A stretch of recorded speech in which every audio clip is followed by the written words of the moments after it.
River's Gonna Rise from Warren Haynes. Welcome into the Michael Buffalo Smith radio program. I'm so glad y'all decided to tune in tonight, and thank you for coming back week after week and supporting the old radio program. And also thank you for supporting the UniversalMusicTribe.com website.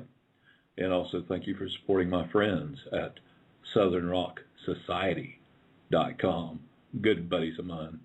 We're going to be working closely on several projects real soon, and we'll be talking about some of that here later on this evening on the in between our other two guests. We're going to have Wolfgang and Larry from the Southern Rock Society to fill us in on all things Southern Rock. Our first guest is going to be James. It's an action-packed show. I'm not kidding you. And coming up in the second hour, we're going to have Rock and Roll Hall of Fame drummer Bob Burns, the original drummer for Lynyrd Skynyrd. That's right, the guy that played drums on Sweet Home Alabama, among all the other stuff, you know. He's going to be on. Well, yeah, I ain't the one. Ronnie Van Zant singing there, Lynyrd Skynyrd. Yeah, you got to love that stuff. And speaking of Lynyrd Skynyrd, we got the original drummer coming up to talk to us here from the Rock and Roll Hall of Fame. Yeah, Mr. Bob Burns. I'm going to see if I can get him on the line right here. Bob, are you there? Yes, I am, matter of fact. Well, cool, man. So happy to have How you you on doing, Buffalo? I'm finer than snuff and not half as dusty. Your show that we attended was really, really out of sight. I had the time of my life, plus one of the best hamburgers God ever created. Oh, yeah, last Sunday. That was fun. Thank you for coming to that. And yeah, it was a joyful event. It was festive, man. Everybody was in the right mood, in the right spirit. It was a great party. Well, but it was so great and such a surprise that you and Phil and Marcia, too, came, and it was so good to see y'all. With me right now, and my attorney, so everybody ought to treat me right.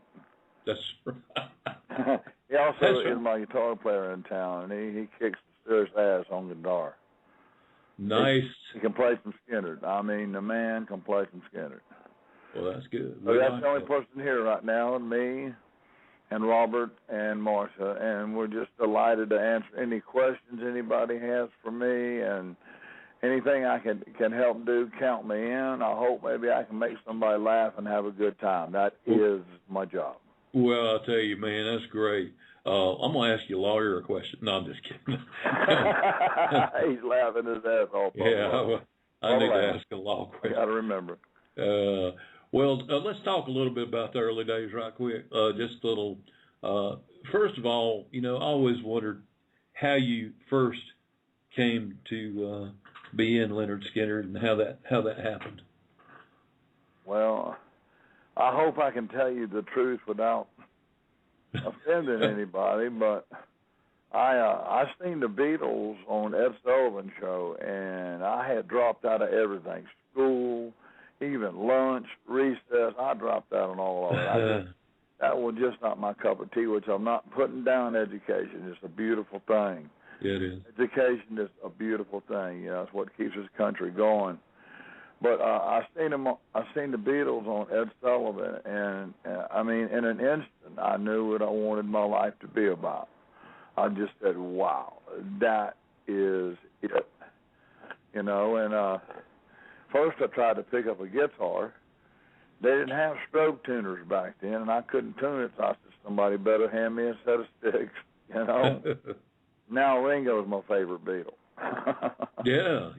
But that's how I got started, and how I got started with the band was Gary was I met him in the 4th grade, and he was already starting to play guitar. His cousin was a guitar player and was showing him little things on guitar, just adventure songs and Walk Don't Run, you know, just stuff like that. He was doing pretty good with it, and I used to go over to Gary's house and listen to him, you know, play a little guitar, and I thought it was so cool, you know. And then I got a set of drums later on, And I was always at Gary's house when it was around eating time, because his mother always invited me in for supper, you know.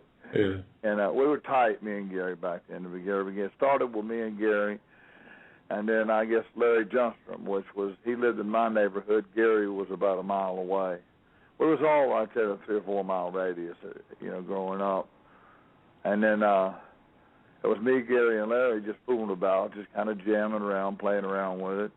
And Ronnie come to my door one day, and he was notorious for just, you know, being like a bounty hunter. You know, if he thought you were bad or something, he'd like to prove that you wasn't all that bad. You know? So he knocks on my door, and I say, hey, man, I ain't got no problem with you. He says, I ain't got no problem with you. I heard you're a drummer. I said, yeah, I am, and I got me a guitar player and a bass player. He said, let's do it together. I said, you got it. Let's go get them. And we practiced, and we was having a blast and was loving everything, but we knew we were a piece shy. We knew we were a piece shy there. And at the same time, me and Gary said, Alan Collins. You know, and he was already in another band, and that's a whole story within itself. But that's how the group started right there. That's how the nucleus of the band started. Wow. That's very cool. So you ended up being on the first 2 albums, right? Yeah, I did Pronounce the Second Helping, and I did like 3 albums before that with the Muscle Shoals stuff and some stuff we had done prior to that, like Need All My Friends, and just some other songs like that. We never did much with it, you know, but we kept trucking at it and plugging at it and telling each other, you know, we was going to either make it or we was going to die trying, you know, just kids hyping themselves up. But in the back of our minds, I think we really meant it, you know. And we even had people tell us, you guys need to learn how to either walk dogs or drive trucks, because you ain't going to do nothing with music.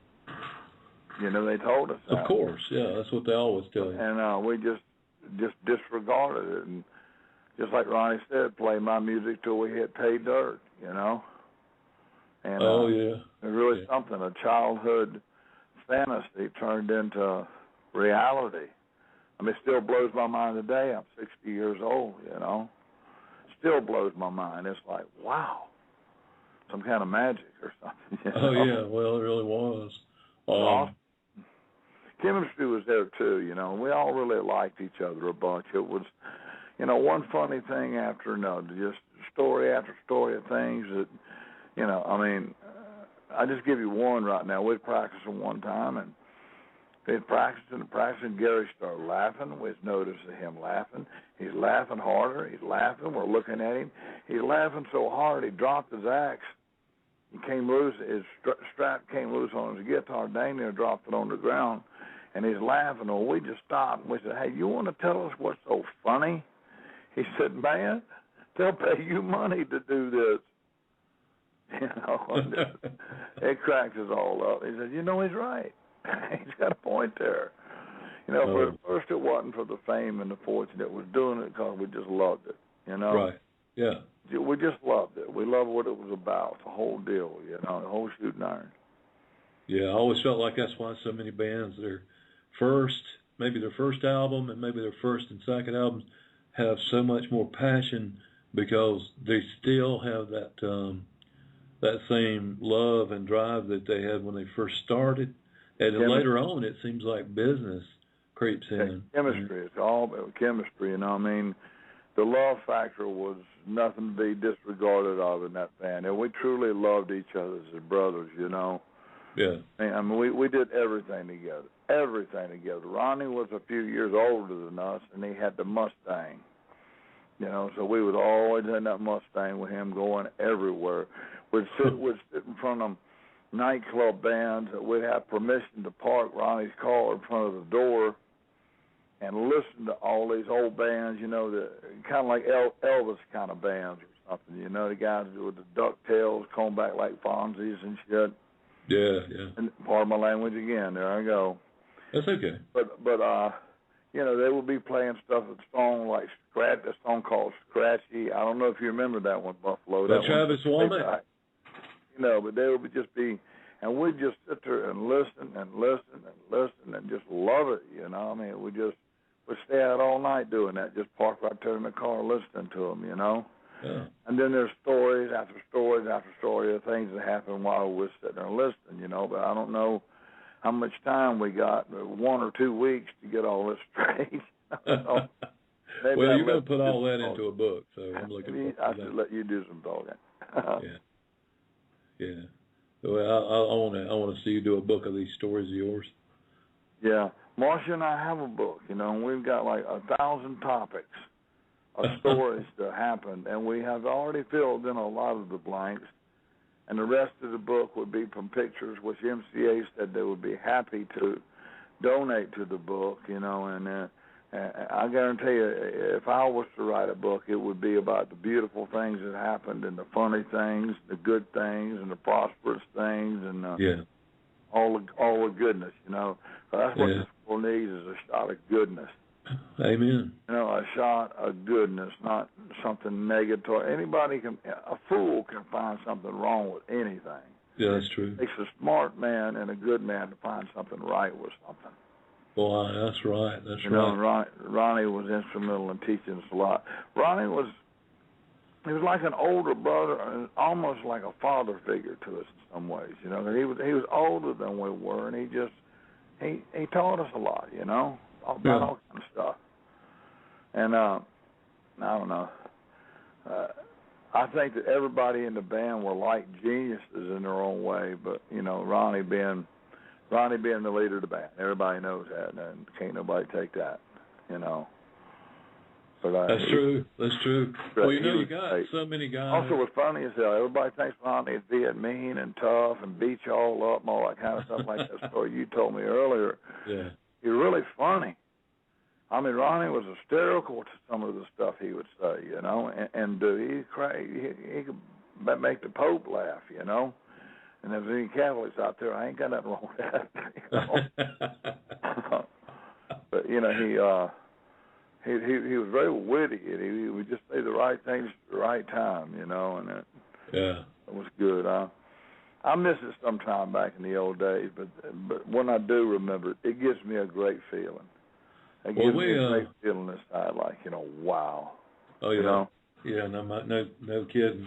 Well, one thing we were talking about earlier, and I've got about 7,000 people lined up to talk to you on the phone, but before I do that, I wanted to ask me to just tell you, God, boy, I'm sorry, I got all mixed up what I was saying. I wanted to ask you what it felt like for you when you found yourself inducted into the Rock and Roll Hall of Fame. Oh, that was such a just an event that was just out of this world, you know. And I guess a lot of fans don't know this, but after I left the group a long time ago, which I was never fired or I never quit, I just kind of blew a 50-amp fuse by not taking care of myself. Yeah. You know, it was not eating, not sleeping, not drinking, just wild living, wild partying, and it ran me down, and I had to go to a hospital. And what was? Wait a minute! I was so busy putting myself down, I forgot what you asked me. What were you asking me? Just what it felt like to be inducted into the Rock and Roll Hall of Fame. Oh yeah, it was just unbelievable. You know, I practiced, and I got there. Gary wanted me to do Freebird, you know. Gary wanted me to do Freebird, and I said, wait, I'm going to be playing for the whole world? He said, yeah. Like it was nothing. You know, kind of like I feel now. I'm talking to the whole world. Wow. Yeah. But, you know, I said, okay, well then, I choose Sweet Home. He said, well, I'm really kind of disappointed, Bob. I want you to do the Bird. I said, look, in case I drop a stick, in case I drop a beat or something like that, my chances of Sweet Home are a whole lot better doing the Bird. And he kind of laughed with me, you know, and we joked around about it. And it worked out real well. Ed King was just, you know, went on and on and on about the job that I did. It made me feel like a hero or something, you know. He actually told me that it was the first time it had been played right since I left. And that made me just, me and Ed are tight today. Me and Ed talk a lot on the telephone, Oh, he's a good one, man. Ed's a great guy. He wasn't so happy. I thought I could have been totally off base. Back then, I didn't think Ed was all that happy. Yeah. I guess he was going through a lot, a brand new band, and the rest of the guys in the band had known each other for years, and maybe he felt like he was outside or something, which he certainly wasn't. That band would have gone, we needed Ed. We had to have Ed. But now, in his later years, he's found peace in his heart. He's found joy in his soul. He's happy. And he's got a lot of health issues, but he's happy. He's joyous. He's free, and I'm just ecstatic for him, He's loving life today, and I'm very happy for him. Me too, me too. And it's all good, Well, I'm going to try, I don't want to run out of time. I'm going to let some of the callers speak to you. And Okay. all I've got here is their area code, so I have no idea who we have. But I want to see if there's somebody else in the 770 area code, and they may want to speak to you. I'm not sure. This is the same person. I clicked on this person earlier, and they were like, I think I caught them off guard. Let's see who this is. Okay. 770, did you want to speak to Bob, or did I just mess up again? Is this Bubba? Hey, this it's is Bob Bubba. Burns. Yeah. Did you call me Bubba earlier? I called you Bubba at one point. Yeah. Well, let me. I'm gonna make it short and sweet. That man on the phone on your show right there is one of the nicest human beings I've ever met in my life. And I'm gonna ask him to tell the rest of the story that he was telling about the going to get Alan Collins, because I know that story, Buffalo, and and it's hilarious. And I'd like for Bob to share that with the people, what Ronnie did when he went over to the house, because when they went to go get Alan and get his stuff, Alan had told Ronnie it was going to be trouble if he tried to go get his equipment and quit. So with that being said, I'd like for Bob to share that story with the viewers, with the listeners, because I think that they'd get a kick out of that. Well, tell me first of all who this is. My name's Randy Wallace. Randy Wallace, okay. Randy. Hey, Randy. Hey, Randy, how you doing? Hey, Bob, how you doing, buddy? I'm doing good. I'm hanging in there. Yeah, Buffalo, let me add I'll be happy to finish the story for you. Anything for you, Randy. Me and you've been together a long time. I know. Let me say one other thing, Buffalo. Yeah, you too, Bob. Hey, Buffalo, let me say one other thing too, Bob. Bob, you never hear the man ever say an ill word about anybody in Lynyrd Skynyrd. I've never heard him say a cross word in 6 years about any members of the band. Now, all the other ones may have had an axe to grind, but not Bob Burns. Yeah. He is the most respectful person, and I tell you, I worship the ground the man walks on. He is just the finest, most kindest, considerate human being I've ever known. Yeah, he's a great guy. He's as famous as he is, and as humble of a creature as he is. I mean, I'm glad God put him on the earth. But anyway, let me shut up. I would like for Bob to tell the story about how Ronnie went over to settle out a problem with Alan's equipment, okay? And, Bob, you take care, buddy, and God bless you. Randy? Yeah, buddy. Randy, I enjoyed that session we had the other night. Yeah, that was fun, wasn't it? All right, well, let me get on with the story. We got the whole world waiting on us, Randy. Yeah. Okay, thank you, Buffalo. Thank you, buddy. Bye-bye. Do you want to hear that story? Yes. Okay, it is pretty funny. We got a hold of Alan. We run him down somewhere, and Alan said, well, you guys seem like you're a whole lot more serious than the band I got. The name of that band was called the Mods. I still remember the guys' names, and it was James Rice on drums, Larry Steele on bass, Rick Dasher on guitar, and Alan on guitar. That was that band. It's called the Mods. And he said, you guys seem a whole lot more serious, about what you're doing than these guys do. But I got to tell you, I'm scared of them. About that time, Ronnie whipped his hat off, and he looked at Alan, walked right up to him, and stared him in the eyes. He said, you scared of them boys? And Alan said, yeah, I'll be afraid if I quit the Mod, they'd just beat me up. They'd just beat me up or something, make me stay or something. Ronnie said, everybody get in the car. Like I said, he had that Mustang. Yeah. So we went over there where they were supposed to practice, and we walk out, and we stop the car in the front yard, everything. We all get out, and Ronnie gets out and rips a brand new Gant shirt right off his back. Just ripped it right off. And he says, anybody in there, come out of that house now. And they come crawling out there looking like, what in the world is going on, you know? Ronnie could be pretty fierce if he wanted to be. But he says, listen, we need Alan Collins in this band. And he says, you guys don't even hardly practice, or you'd rather go to a dance or date with a girlfriend than practice, and we want to do something with it. So I'm taking Alan. Anybody got anything to say about that?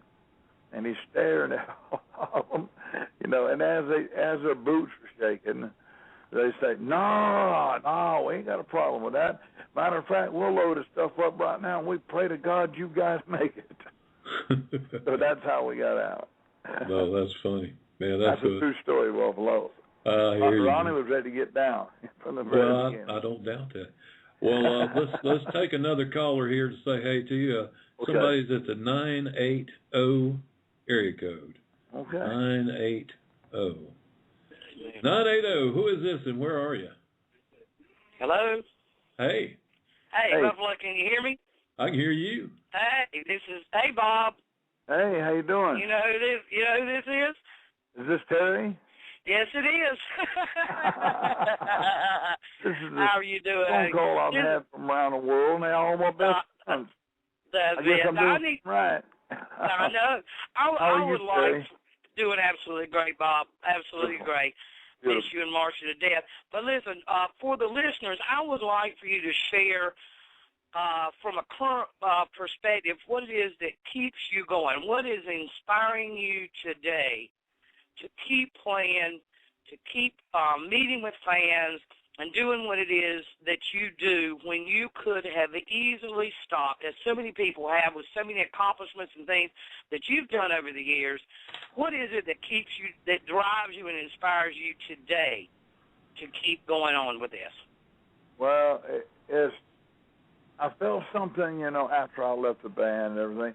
I felt something that left a hole in me a little bit, you know. It was a thing I just could not quite feel, you know, and I got a hold of some people here and there that did this, and I started feeling okay about it. There was something would happen that wouldn't quite happen, and then I just sat down with a buddy of mine, a guy named Ron, and he just said, you know, man, you're really BSing yourself. I said, what are you talking about? He said, you love to play. I said, give me some bad memories sometime, man. And he said, no. When you go over to your house and you play some Skynyrd songs for me to your studio, you're happy. He said, I can look in your eyes and I can tell you are genuinely happy. He said, you may not have nourished that happiness, you may not have developed it, but you love it.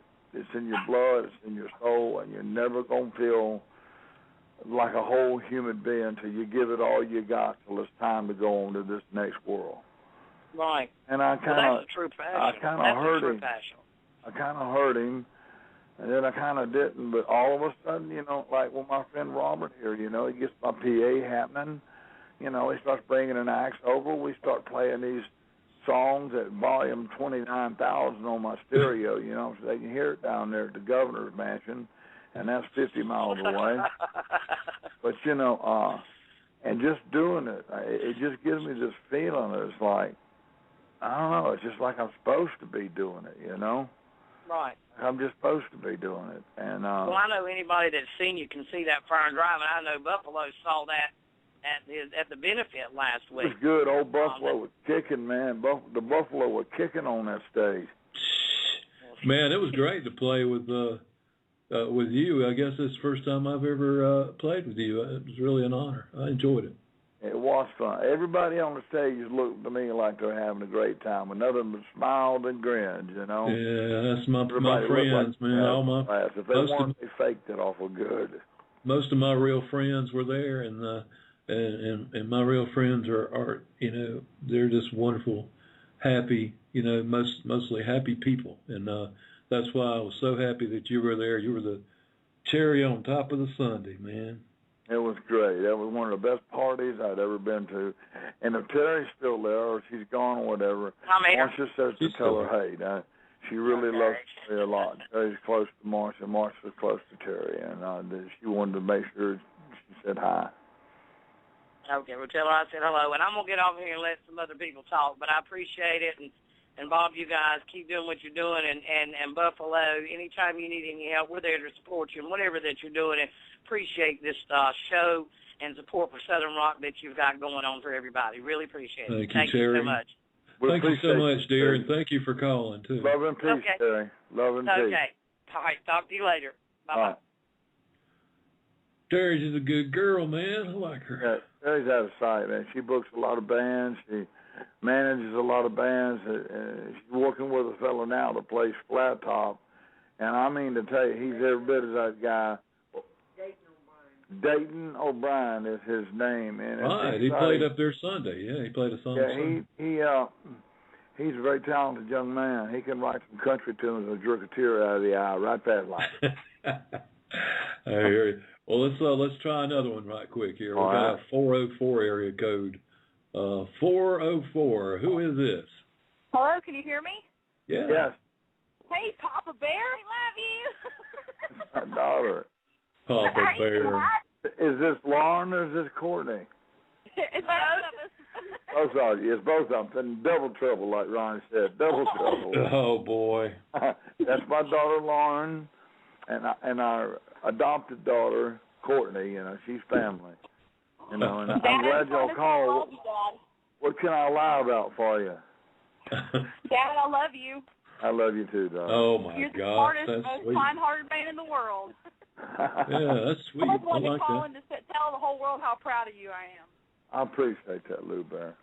I appreciate All right. it very much. We call each other Bears. I don't know where we got that name from, but, you know, Mama Bear, there's Papa Bear. Even our dogs, we call them Josie Bear, you know, Buddy Bear. Everybody in this family is a bear. I don't know how that happened, but we got it. Well, that's okay, you know. So Marsha's Mama Bear, huh? Yeah, Marsha's Mama Bear. And when Mama Bear ain't happy, there ain't nobody too happy around. I understand. I know how that is. She's wonderful. Marsha's the love of my life. She's everything I could ever hope to find in a woman, you know. How long have you been with Marsha? Real class lady. How long have you been with her? 19 years now. Cool beans, man. 19 years. And nice. I was been with Marsha longer than I was with my folks, longer than I was with the band, almost combined. And, you know, it just keeps getting better and better. I mean, it's like Buffalo is like she's always been there. I feel like in my spirit she's always been there, but yet every second is brand new, you know? Yeah, that's wonderful, man. Cool feeling. A lot of love there between me and that lady. Yeah. Even when she gets mad at me. Well, I think I accidentally hung up on your daughters, but we want to thank them for calling. Oh, boy. Well, you know, she got through, didn't she? Yeah. She got through. Yeah, that's good. That's good. Yeah. All the I little wish you was bears. here right now, Buffalo. Me, you, and the lawyer go down there and jam a little bit. Oh, do what now? I said, I wish you was here at my home right now. Me, you, and the guitar lawyer go down there and jam a little bit. Well, I don't even know where you live, Bob. What city are you in? Well, it's not actually in a city. It's in between Rome and Atlanta. It's how you could say really would be about halfway between Chattanooga and Atlanta, up on top of a mountain. Well, you actually don't live too far from my first guest, from Bubba Bruce. He just moved over there. Giant. It's a pleasure to hear his name. What a giant. What a giant.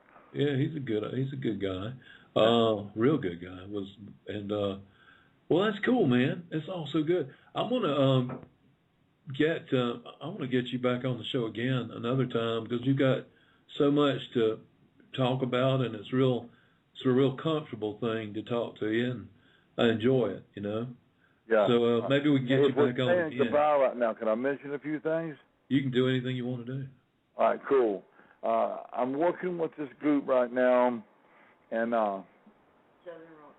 the name of the group is Southern Rock's Finest, and there's Charlie Hargrip from Blackfoot, Steve Grisham from the Outlaws, David Muse from Marshall Tucker, Bill Stokes from Pure Prairie League, Brett Wadhams from Commander Cody and Ghost Riders, and our next show that we're doing, they're all benefit shows, like for 9/11 and stuff. We try to pick good causes, you know, and we don't try to take everything for ourselves, you know. We try to give as much as we can. The next show is in Tupelo, Mississippi on July 4th. And and you can get in touch with this band and get all the information you need. They're both on MySpace and Facebook. I always got them things confused, you know. MySpace. And like I say, the name of it's .com, and it's Southern Rock's Finest. Yeah. I told the boys I'd mention them because they bring me a lot of happiness. Old timers like myself, all of them, you know. Yeah, they're all so good too. A lot of peace in the band. Nobody's out to, you know, outdo anybody, or, you know, I'm the star or whatever. It's just a bunch of older guys getting together to play some good music, and, you know, it's a good time. It sure is. I'm hoping that I can find some kind of backer at some time that want to put a Skynyrd thing together, because I got the guitar player I'm looking at, and, you know, Phil, the bass player, I'm just crazy about. Phil is just, he is such a star. God, all them guys are stars. So every single one of them. And they all wanted to be at the party, but some of them had flights they had to catch and reasons why they couldn't be. But they all wanted really to be there for you. And they were very concerned, and you know, a lot of prayer, you know. Yeah. Well, I appreciate it. They're all good guys. I know every one of them. I know you know the guy from Mark Tucker. He grew up in your backyard, didn't he? David Muse. Well, actually, David was from Florida, but I know him real well. He was the only one from Florida. Everybody else was in Spartanburg, but he was from Florida. Know that. I thought he was from Spartanburg. Shows you what I know. Well, it's okay. Dave came in after the original guy, Jerry Eubanks, left. David Muse came in. Yeah. But he's great. Played with Firefall before Marshall Tucker. Well, I didn't know that. Yeah, he was the guy on all the Firefall. He's been around a lot longer than Ajax then, huh? Yeah, he was on all the Firefall. Guy, he's just as humble as he can be. Just as nice, had to prove nothing to nobody, you know. I know. That's why all of them guys. Good folks, all of them. That's guys. The way that tall man is too, Charlie Hargrett, you know. Yeah. Charlie is just solid. You can set your clock by Charlie, you know. He's amazing. Great guitar player. Charlie, and he's so humble. Charlie is just so humble, you know. I mean, he's confident. He has that air of confidence about him, but he is also just really humble. Really a humble person. I love them all. I do too, and we love you, Bob. And I'm gonna tell you, man, it's time. We're gonna have to wrap up now, because I'm gonna play another song from. This is a song that I love that you played on. It's called "I Need You." Oh yeah. I remember that one. That was a lot of fun playing that one. And one more thing, I'd like to just tell everybody that's out there, you know, to keep on doing the next right thing. You know, if life gives you lemons, make lemonade. Keep doing the next right thing, and the next right thing, and the next right thing, and it'll take you to a good place. Oh man, yeah. Well, Bob, that's some good uplifting words, brother. I enjoyed it, and give my best to Marcia and to your lawyer. And he says he's wrote every bit of this down. He'll be in touch with you. Oh, good. That's great. That's what just kidding. He's a great guy. Great guy. Okay. But I love you, world. Rock on. Enjoy. You know, just make it like every day's the last day we got. Let's have as much fun as we possibly can, you know? All right, man. All right. Well, thanks, Bob, and I'll be talking to you. I'll be in touch with you. You got my number. I got yours. You and I will be talking. Yeah, soon. Okay, peace and love, everybody. Thank you, Bob Burns. Okay, man. And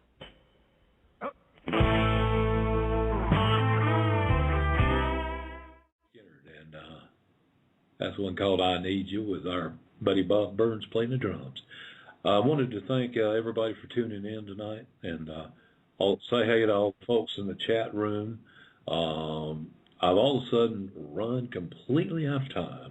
I want to thank Bob Burns, Rock and Roll Hall of Famer Bob Burns, for being on, and James Michael Bruce, drummer and author. Really had a great show, great time. Be sure to tune in next week for the Buffalo Show. And Mars, I'm sorry I ran out of time. I do want to say quickly that I'm going to be co-hosting with Mars Wednesday night on Twisted South Radio, and it's going to be a great show. Be sure to tune in for that too on Blog Talk Radio. Just look it up under Twisted South Radio, or go to twistedsouth.com to find out more information. And we will be talking to you then, and also on my show next Sunday. Thanks, everybody, for tuning in. It's been great. Peace, love, and take care of one another. Yeah.